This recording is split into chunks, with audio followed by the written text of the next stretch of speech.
Hi everyone and welcome back to maths with Sukirti Gaur YouTube channel. तो इस video में हम स्टार्ट करने वाले हैं आज क्वेश्चन नंबर 6 एक्सरसाइज 7.1 से class 9th maths NCERT book से। तो अभी तक हमने क्वेश्चन नंबर 5 तक पूरा कवर अप कर चुका है, ठीक है। और आई होप आपने वो सारी की सारी वीडियोस देख ली हैं, क्योंकि उनका यूज़ और ख़ासकर इंट्रोडक्शन वाली वीडियो का यूज़ हर एक क्वेश्चन में होता जा रहा है।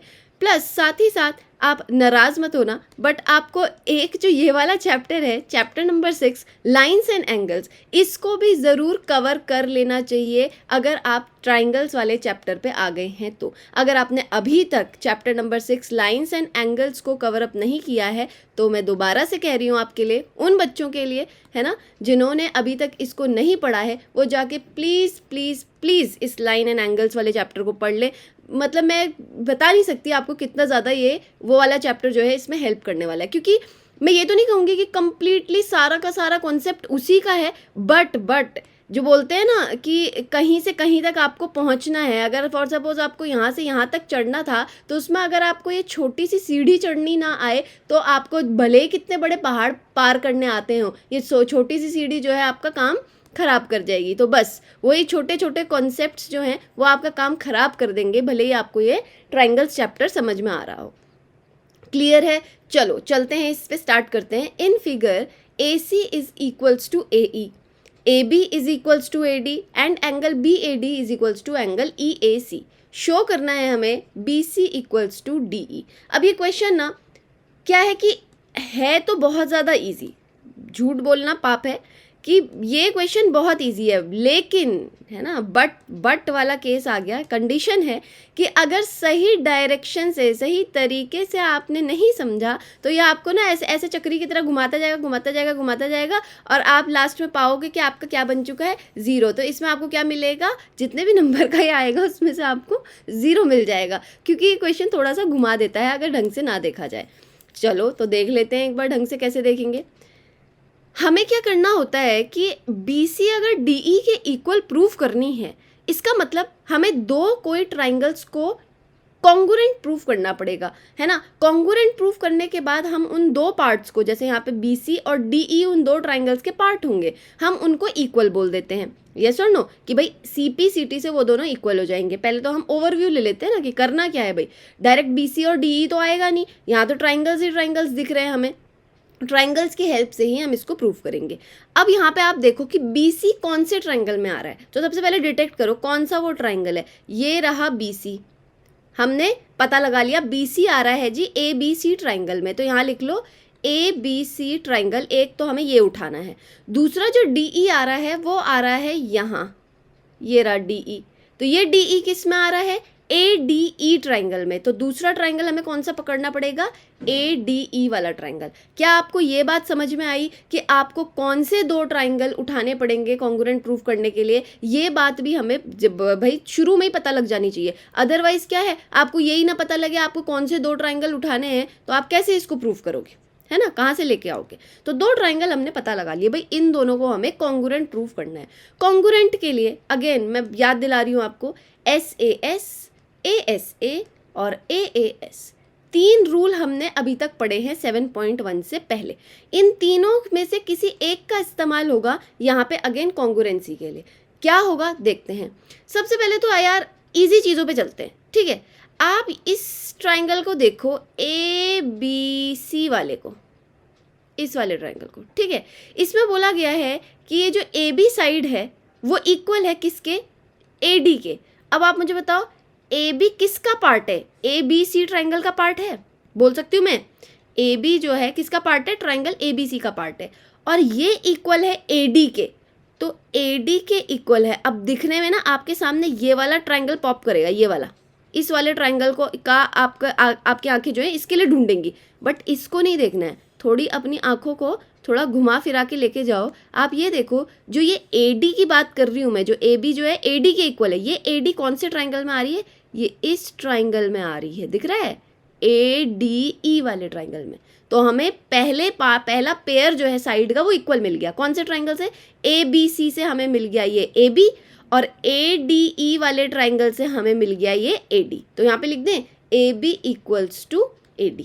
बात समझ में आई, है ना। तो हमें ये ढूंढना पड़ेगा क्योंकि ये तो ना बिल्कुल ऐसे दे रखा है हमें, जबकि इतना सिंपल सा इतने वैसे तरीके से बना रखा, फिर भी ये बहुत कंफ्यूजिंग लगता है। अगेन हम क्या करने वाले हैं, एक और पेयर देखने वाले हैं। कौन सा है ये, AC इक्वल्स टू AE। क्या आप देख सकते हो कि जो ये AC वाला पार्ट है ना, AC जो साइड है, अब ये मत कह देना ये AC जो है ये ACE ट्राइंगल से है, क्योंकि आप ACE का नाम लोगे तो यहाँ पे ACE का नाम लेने से ना कोई फ़ायदा नहीं होगा, क्योंकि ना तो हमने ACE यहाँ इन दोनों में से लिए हैं और ना हमें कोई उससे फ़ायदा होने वाला है, ठीक है ना। तो हमें ACE में नहीं देखना, ये ध्यान से देखो, जो ये AC पार्ट है ये इस वाले ट्राइंगल का एक पार्ट बन के आ रहा है। कौन से वाले ट्राइंगल का, ट्राइंगल ABC का, ठीक है। तो ABC का एक पार्ट बन के आ गया कौन, AC, है ना, जो कि इक्वल है AE के। AE किसका पार्ट है, ध्यान से देखो, ये रहा ट्राइंगल ADE, इसका पार्ट है AE। तो ABC से हमें मिल गया AC और ADE से हमें मिल गया AE, ये दोनों भी एक दूसरे के इक्वल हैं। अब वो बच्चे समझ गए होंगे कि मैंने यहाँ पे एक स्पेस छोड़ा है ना। तो क्यों छोड़ा है, कुछ दिमाग में आ रहा है क्या। दो साइड अभी तक हमें मिल गई हैं, समझ रहे हो आप। अगर हमें बीच में एक एंगल मिल जाए तो बात बन जाए, है ना, और बात बन जाए तो सब हो जाएगा जी। तो एक एंगल की तलाश है, अब वो एंगल कहाँ से लाया जाए जी, तोड़ मरोड़ के कहीं ना कहीं से तो लाना पड़ेगा। ध्यान देना, इसमें सबसे जो टर्निंग पॉइंट है ना वो यही एंगल है। जिसको ये मिल गया मतलब उसका क्वेश्चन जो है बिल्कुल हाथों हाथ आ गया। आप देखना ध्यान से कि ये जो ट्राइंगल ABC है ना, ये जो ट्राइंगल ABC है, इसमें अगर मैं इस एंगल की बात करूँ, कौन सा, यहाँ से लेकर यहाँ तक का ये वाला एंगल, ठीक है, ये है ट्राइंगल ABC, और इसमें जो ये वाला ट्राइंगल, ये वाला जो एंगल है वो कैसे बन के आ रहा है, वो ऐसे बन के आ रहा है कि ये जो एंगल BAD ऑलरेडी दिया हुआ है, इसमें DAC को अगर हम ऐड कर दें तो ये पूरा का पूरा एंगल बन के आएगा, जो कि किस ट्राइंगल का बन जाएगा, ट्राइंगल BAC का बन जाएगा या ABC का बन जाएगा। ठीक बात बोल रही हूँ मैं। तो यहाँ से हम ऐसे लिखते हैं कि angle BAC is equals to किसके है, angle BAD plus angle DAC। बात समझ आ रही है। या फिर DAC को एक और काम भी कर सकते हैं। आप ये देखो, इसको अगर मैं X ले लेती हूँ क्या ले लूँ, X ले लूँ, है ना। DAC PAC CAC इतने सारे नाम हो जाते हैं ना, तो ऐसे ही दिमाग खराब हो जाता है किसी का। एंगल BAD जो ये वाला था, जो ये था, इसमें अगर मैं X को प्लस कर दूँ, है ना, ये पूरा प्लस कर दूँ, तो ये पूरा एंगल बन के आ रहा है, जो कि किसका है, किसका पार्ट है, एंगल BAC बन के आ रहा है, जो कि ABC वाले ट्राइंगल का पार्ट है। बात समझ में आ गई, ठीक है। अब एक और चीज़ है। अब आपको देखना है ये वाला पार्ट, कौन सा, ये वाला, ये एंगल जो है, जो मैंने अभी बनाया, क्या नाम है इसका, एंगल DAE। समझ रहे हो, एंगल DAE, ये किस ट्राइंगल का पार्ट बन के आ रहा है, ये कौन से वाला ट्राइंगल है, ट्राइंगल ADE का पार्ट बन के आ रहा है। तो ये कैसे बन रहा है, अगेन वही सेम चीज़ हो रही है। हमने बीच वाले एंगल, इसको DAC को क्या लेके रखा है, X, क्या लेके रखा है हमने, X। तो यहाँ पे जो ये एंगल CAE है ना, CAE है, उसमें अगर आप इस X को मिला दो तो ये पूरा एंगल बन के आ रहा है, जिसको आप कह सकते हो एंगल DAE, जो कि कौन से ट्राइंगल से है, ट्राइंगल ADE से। समझ रहे हो। तो एंगल DAE लिख रही हूँ मैं यहाँ पे, जो कि कैसे आ रहा है, एंगल CAE प्लस X, ऐसे आ रहा है। समझ रहे हो, अभी तक सब समझ में आ रहा है, आई होप समझ में आ रहा है, क्योंकि बहुत ज़्यादा इजी तरीके से मैं आपको समझा रही हूँ, ठीक है। अच्छा, ये मैंने क्यों करवाया है, आप ध्यान से देखना कि एंगल BAD है ना, और एंगल CAE बोल लो या EAC बोल लो, बात तो एक ही है, EAC बोल लो या CAE बोल लो, पर फिर भी मैं चलो एक काम करती हूँ, ये जो CAE लिखा है ना, मैं इसकी जगह एंगल EACE कर देती हूँ, ठीक है ना, जिससे आपको जो है कोई कन्फ्यूजन ना रहे। एंगल EAC क्यों किया अभी बताती हूँ। ये देखो, जो ये CAE लिखा था ना मैंने, इसको मैंने क्या लिख दिया, उल्टा लिख दिया, EAC उधर की तरफ से। ऐसा इसलिए लिखा मैंने क्योंकि क्वेश्चन में ऑलरेडी यहाँ पे EAC वाले तरीके से दे रखा है और यहाँ पे BAD दे रखा है, ठीक है। अब आप ध्यान से मुझे ये बताओ कि ये EAC और BAD एंगल तो इक्वल दिए हैं, है ना। As we know angle BAD is equals to angle EAC। तो क्या करेंगे हम, आप देखो एंगल BAC के जगह अगर मैं सपोज BAD और EAC को ले लूँ y, है ना, y डिग्री का ले लेती हूँ कि ये y डिग्री है दोनों, तो यहाँ पे BAC कितना आ जाएगा, y प्लस एक्स, है ना, गलत तो नहीं लिख रही हूँ। और एंगल DAE भी क्या आ जाएगा, y प्लस एक्स, क्योंकि EAC भी तो हमने y ले लिया, दोनों इक्वल है ना। तो आप मुझे बता सकते हो कि BAC और DAE क्या आ रहे हैं, दोनों के दोनों इक्वल आ रहे हैं। तो यहाँ पे लिख सकते हैं so angle BAC is equals to angle DAE। ये था इसका सबसे मेजर पॉइंट, जो सबसे ज़्यादा जो खेल अलग कर देगा ना, वो यही वाला पॉइंट है। जिसने ये पता लगा लिया, क्या पता लगाना था इसमें कि भाई जो ये DAC पार्ट था ना, जो इसको हमने x लिया था, ये दोनों के लिए कॉमन पड़ रहा था, दोनों ट्राइंगल के लिए कॉमन पड़ रहा था कि भाई जो ये BAC वाला पार्ट है इसके लिए भी x इंक्लूड हो रहा था, और जो ये DAE वाला पार्ट है उसमें भी x इंक्लूड हो रहा था। उसके वजह से क्या बात बन रही थी कि ये जो ABC वाला ट्राइंगल है इसमें हमें एक एंगल मिल गया, कौन सा, BAC वाला, ठीक है, एंगल BAC वाला मिल गया, जो कि इक्वल आ रहा है एंगल DAE के, एंगल DAE के जो कौन से ट्राइंगल से, ट्राइंगल ADE से है। तो हमें एक एंगल का जो पेयर था वो भी हमें इक्वल मिल गया। अब कौन सी कॉन्ग्रुएंसी लग गई, SAS, जिससे ये दोनों ट्राइंगल क्या हो जाएंगे, कॉन्ग्रुएंट, ठीक है। तो देयरफॉर बाय SAS, है ना, बाय SAS रूल ट्राइंगल कौन सा था, triangle ABC is congruent to triangle ADE। ये हमने प्रूव कर दिया, बस ये प्रूव हो गया, सब प्रूव हो गया। अब यहाँ से आपको क्या करना है, बस ये वाला पार्ट देना है, BC is equals to DE वाला। मैंने पहले ही बता दिया था कि BC किसका पार्ट है, ट्राइंगल ABC का, DE किसका पार्ट है, ट्राइंगल ADE का। जब दो ट्राइंगल कॉन्ग्रुएंट होते हैं तो बाय CPCT उनके सारे पार्ट्स भी कॉन्ग्रुएंट होते हैं। तो आपको सिर्फ इतना सा लिखना है, by CPCT BC is equals to DE। तो आप ये देख पा रहे हो कि जी जो पॉइंट हमसे पूछा गया था, है ना, उसका डायरेक्ट कुछ लेना देना नहीं था। हम सीधा मतलब BCDE को लेके चलते तो कुछ समझ में ना आता। हमने क्या लिए, ट्राइंगल्स लिए। इसमें बेसिकली आपसे कॉन्ग्रुएंसी करवाना चाह रहा था वो। कॉन्ग्रुएंसी के बाद तो सारा काम डन हो जाता है, तो सीधा रिजल्ट आ जाता है। क्लियर हो रही है। तो सबसे पहले हमने इसको किया, फिर हमने ये वाला पार्ट सॉल्व किया, फिर हमने ये लिखा, और लास्ट में हमने इन दोनों स्टेटमेंट को लिख देना है। क्वेश्चन समझ में आ गया। बिना प्रैक्टिस के किसी को भी ये याद नहीं होगा, किसी को भी ये मेमोराइज नहीं कर पाएगा कोई भी, तो इसलिए प्रैक्टिस तो बनती ही है। नेक्स्ट क्वेश्चन पे चलते हैं। Question number 7, AB is a line segment and P is it's mid point. तो सबसे पहला लाइन जो क्या है कि AB हमारी एक लाइन सेगमेंट है, दिख रही है आपको, और P उसका मिड पॉइंट है। तो मिड पॉइंट है तो क्या हो जाएगा, AP और PB क्या हो जाएंगे, इक्वल, ठीक है।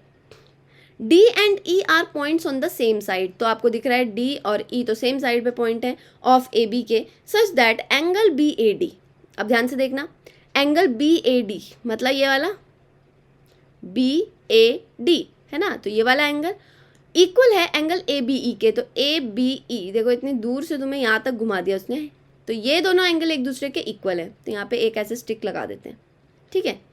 और दूसरा जो एंगल का पेयर है एंगल EPA मतलब ये वाला एंगल जो कि ऑलरेडी क्वेश्चन में दिया हुआ है, ये देखो मार्क कर रखा है, ये वाला इक्वल है DPB के। तो DPB ये वाला रहा, ठीक है। ये दोनों एंगल भी क्या है, एक दूसरे के इक्वल है। अब हमें क्या निकालना है, show that triangle DAP DAP congruent है ट्राइंगल EBP के। EBP के हमें कॉन्ग्रुएंट प्रूव करना है। कुछ बच्चों को तो अभी तक बहुत चीज़ें समझ में आ गई होंगी, बट फिर भी मेरा काम है कि पूरे तरीके से एक्सप्लेन करना, वो मैं आपको करूँगी। ट्राइंगल DAP अगेन हमें क्या ढूंढने पड़ेंगे, 3 इक्वल पार्ट्स ढूंढने पड़ेंगे अकॉर्डिंग टू हमारी जितने भी कॉन्ग्रुएंसी रूल हैं, ठीक है। ऐसे नहीं कि मंगल ग्रह का कोई सॉल्यूशन लेके आ गए तुम जी, जो कॉन्ग्रुएंसी होती नहीं है, जैसे लोग बच्चों की फेवरेट कॉन्ग्रुएंसी SSA, मैम हो नहीं सकती क्या, ऐसे क्वेश्चन आते हैं, मैम ये नहीं हो सकता, ये नहीं हो सकता, तो नहीं हो सकता। जैसे ASS, मैम ये ऐसा कर ले, इसको कर ले तो ये वाले सवाल नहीं पूछने, मैंने शुरू में ही बोल दिया था ये कॉन्ग्रुएंसी बिल्कुल गलत है। हमारे पास 3 कॉन्ग्रुएंसी हैं अभी तक, SAS, ASA और AAS, इन तीनों में से कोई एक को चूज करेंगे।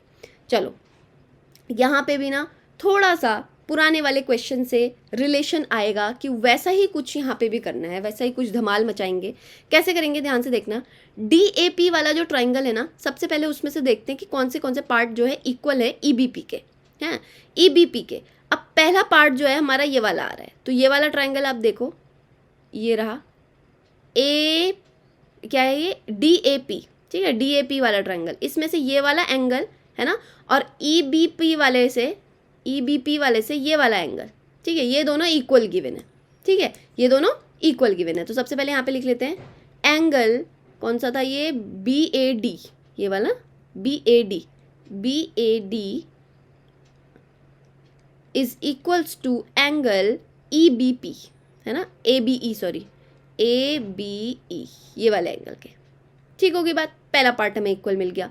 अच्छा, इसके बाद हमें मिल रहा है एक और एंगल, है ना। एंगल की बात बाद में करते हैं, पहले इसकी बात कर लेते हैं साइड की। आप ये देख पा रहे हो कि P जो है मिड पॉइंट है किसका, लाइन सेगमेंट AB का। तो इसका मतलब क्या है, ये वाला और ये वाला जो पार्ट है वो क्या हो जाएगा, इक्वल। तो आप देख पा रहे हो कि DAP वाले ट्राइंगल से हमें AP वाली साइड मिल रही है ना, जो कि इक्वल है ये वाले ट्राइंगल के EBP वाले ट्राइंगल के PB के इक्वल, ठीक है, क्योंकि P जो है मिड पॉइंट है AB का, P ने उसको इक्वल दो पार्ट में डिवाइड कर दिया है। तो हम लिख देते हैं यहाँ पे AP is equals to PB, ठीक है। तो यहाँ से हम साइड में रीजन भी दे देते हैं, ऐसे लिख दो यहाँ पे गिवन, और यहाँ पे क्या लिख दोगे, P is mid point of AB,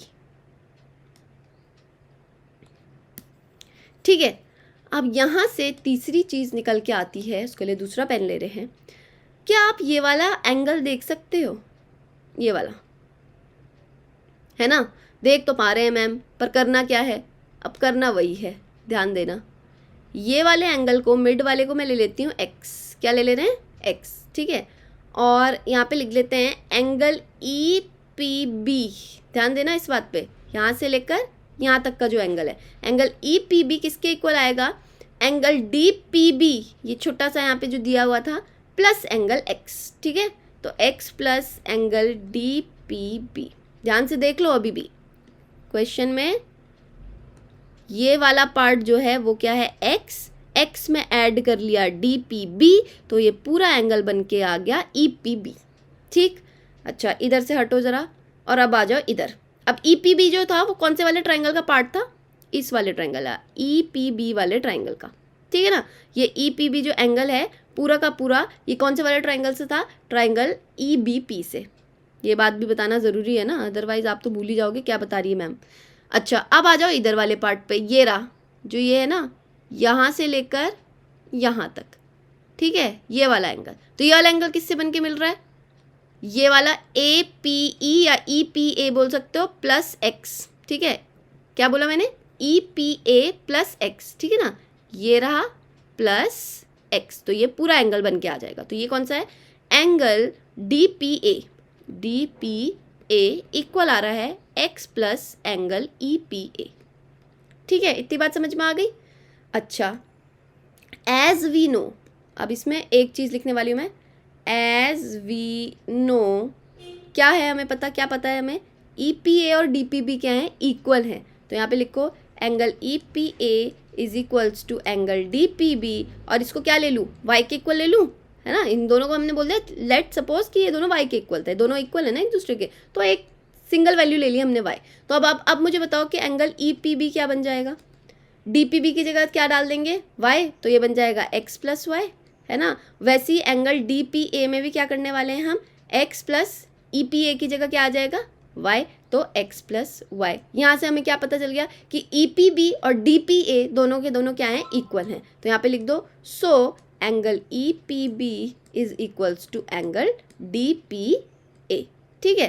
तो ये इक्वल हो गए, सिंस दे आर इक्वल, तो यहाँ पे लिख दो एंगल EPB किसका पार्ट है, ये यहाँ से देखते हैं, ये देखो EPB, सॉरी ये तो इस दूसरे वाले ट्रायंगल का पार्ट है, मैं यहाँ कहाँ लिख रही हूँ, ठीक है, ये वाला पार्ट है DPA।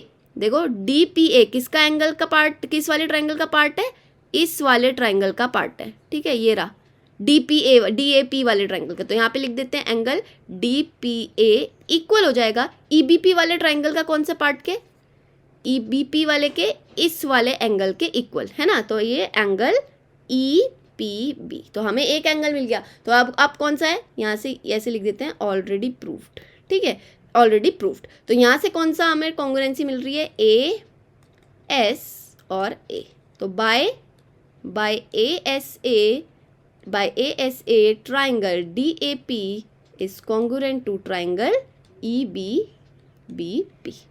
समझ में आ गया, बस इतना सा करना था। देखो पुराने क्वेश्चन से ही बिल्कुल मिलता जुलता जो है ये वाला पूरा पोर्शन है ना। सेम आपने वही चीज़ करनी है कि एक जो एंगल था इनके बीच में वो कॉमन आ रहा था, वो क्या आ रहा था, कॉमन आ रहा था, और बाकी जो ये वाले पार्ट थे वो ऑलरेडी इक्वल दे रखे थे। तो इन पार्ट में आप x ऐड कर लो, इस पार्ट में आप x ऐड कर लो, तो दोनों एक दूसरे के क्या आ रहे थे, इक्वल आ जा रहे थे। क्लियर है, तो फर्स्ट पार्ट तो हमारा प्रूव हो गया। सेकंड पार्ट क्या है, AD is equals to BE, again वही वाली चीज़ होगी। AD दिख रही है आपको, कौन से वाले ट्राइंगल का पार्ट है AD, DAP वाले का, और BE दिख रही है आपको, कौन से वाले ट्राइंगल का पार्ट है, EBP का। हमने सब कुछ कर दिया, तो यहाँ पे लिख दो सेकंड पार्ट के लिए, ये सेकंड पार्ट है आपका, by CPCT AD is equals to BE। देखो सबसे बड़ी चीज़ होती है ट्राइंगल्स को कॉन्ग्रुएंट प्रूव करने की, बाकी सेकंड पार्ट तो इतना ईजी है ना।